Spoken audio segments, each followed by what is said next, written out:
Was there ever a plan? You coach little league, you coach high school football, you went to an HBCU. Was there a timeline that says, no, what? If I don't get a Power 5 job, I'm just going. I wasn't thinking about coaching. Like, Shador was getting ready to go to FAU with Coach Taggart. Okay. Charlotte was at South Carolina. Baby girl was still hooping. And I was like, oh, I get to chill. Right. I've been chasing and running after them. Yeah. You know, coaching every team they had since they were babies. Yes. I'm getting ready to chill. Right. Then the calls started coming. Okay. And I said, for real? So let me get prepared. You know how we are. Yes. Let me get prepared. Let me put the staff together. Let me do this. Not to cut you off, but when you were coaching your kids in high school, no school picked up the phone. That's when it started happening. That's when it started happening. That's when Coach Ray, okay. Pretty Tony, and Constance was the management team. Like, people are calling about you possibly coaching. I said, what you mean? Coaching at the next level. I said, what you mean? They say, coaching at the next level. Who? Then they started giving me the names, okay. Right? I said, I got to get prepared. Right. I can't go on an interview and not ready, so we started getting really prepared. I mean, prepared.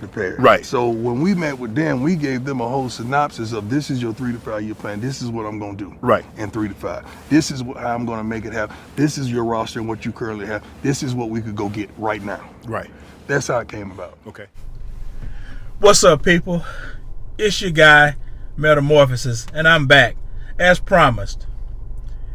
I've been watching the news lately about Coach Prime, this roster turnover, and some of his detractors' comments about it, and people are starting to weigh in talking about whether this is a good or bad plan to rebuild the roster.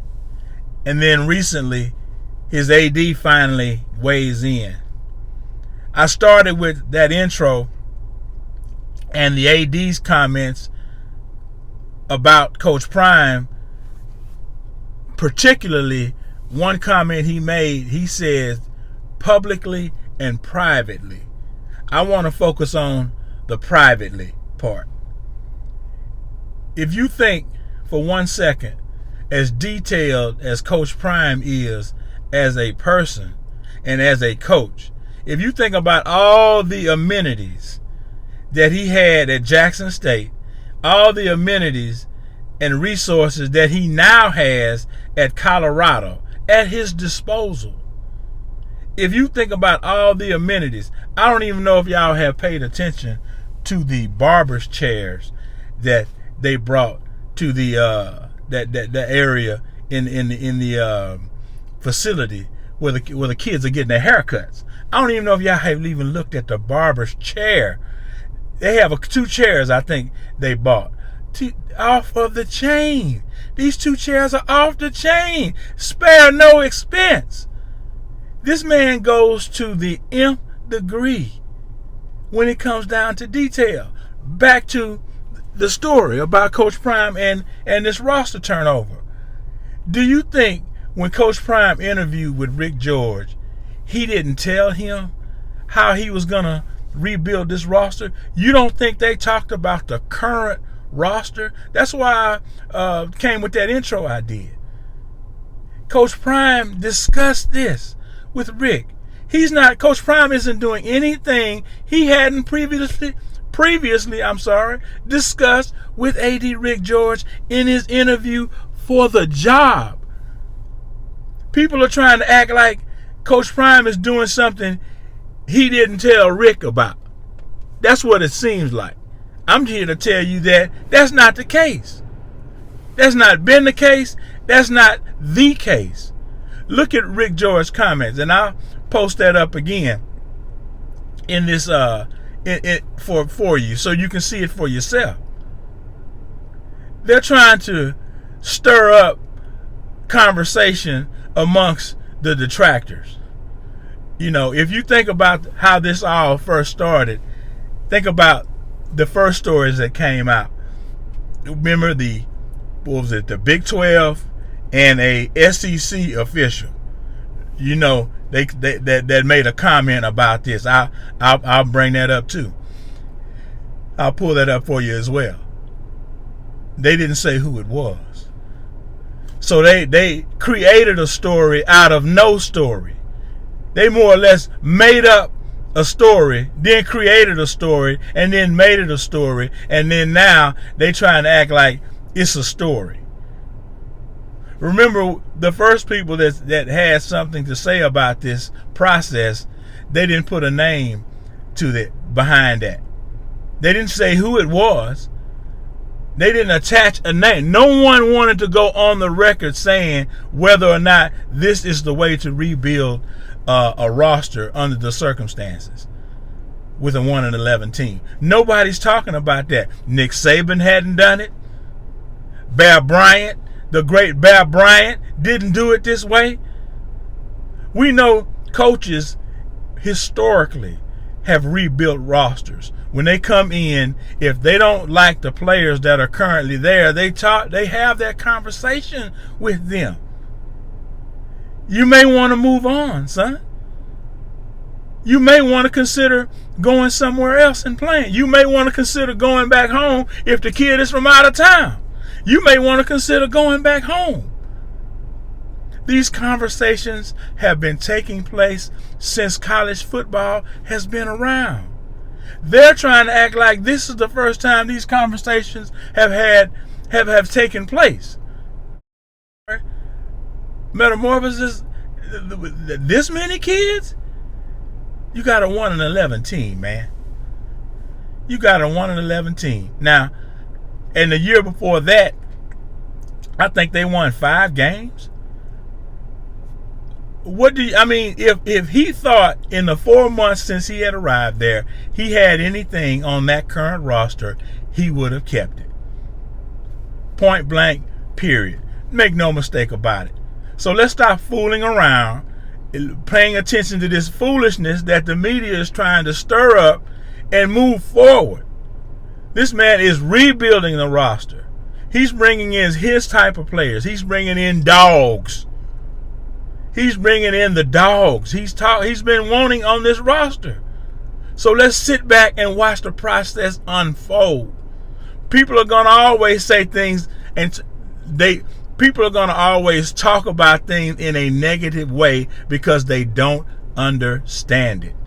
As I explained in my previous video, this is unprecedented. No one knows how to look at this and point the finger at this and point the finger at that and say, well, I wouldn't do this. Well, wouldn't do what? None of this has been done before. As I stated earlier, Nick Saban hadn't done nothing like this. And Paul Feinbaum and all these people, Nick Saban is a god to them. He's their god in college football. Now here comes a Deion Sanders turning over almost an entire roster and rebuilding a team from the transfer portal and recruiting. And people are saying there's no way. There's no way that many players that he's let go couldn't be talented. There had to be some talent on that team. Well, that's Coach Prime and his staff's decision to make. Ultimately, Coach Prime has the final decision. And obviously, there wasn't enough talent within those players that were on the roster. That's why he asked them. I'm sorry. That's why he opened the door for them to leave. It wasn't going to work out. They had 4 months to prove they wanted to be on this roster. They didn't do it. Remember that comment Coach Prime made during an interview about swag? Someone mentioned swag, and Coach Prime said, well, how you going to have swag when you're not in shape? He was saying after the 4 months, that all the time that he had spent there, winter program, training, conditioning, weight room, all of that, winter program, now, none of them kids are in shape. None of them are in shape. And then when he started handing out jerseys, the jerseys were going to the kids that had not only bought in, but that were able to meet the standard. There was a standard to meet, people. This is a business. Do you think for a minute the media is going to feel sorry for Coach Prime let's say hypothetically, and this is a very serious hypothetical, let's say 5 years from now, Colorado's moving on. it didn't come. It didn't happen. You think the media is gonna feel sorry for Coach Prime? You think Rick George, the AD, is not gonna be able to make the same decision he did for Coach Durrell to Coach Prime? Nobody's gonna feel sorry for Coach Prime if that happens. So let this man do what he needs to do. Let him, if he's gonna fall on his own sword, let it be. But let him do it his way. He's doing it his way. And his way he explained to Rick George in their initial interview. I'm telling y'all this happened. We're just now hearing it. Rick George said subtly in that comment he made in support of Coach Prime, he said, we've talked about this publicly. He's mentioned this publicly and privately. Privately meant between him and Dion. This ain't no conversation that took place weeks ago. He had this conversation with Coach Prime when they had their first interview.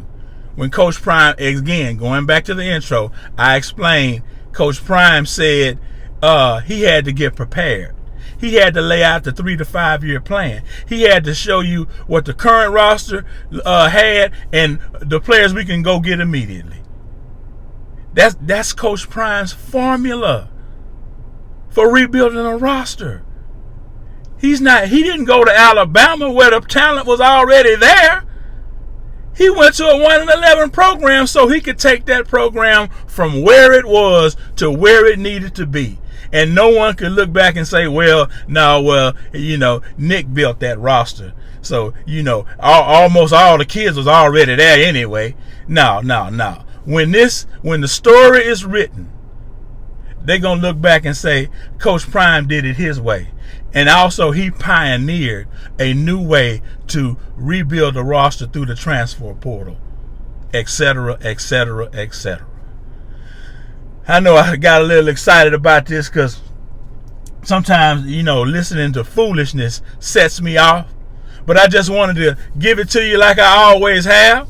And I want to thank you again for subscribing. I want to thank y'all for taking it to the next level for me. And I'll be back with more.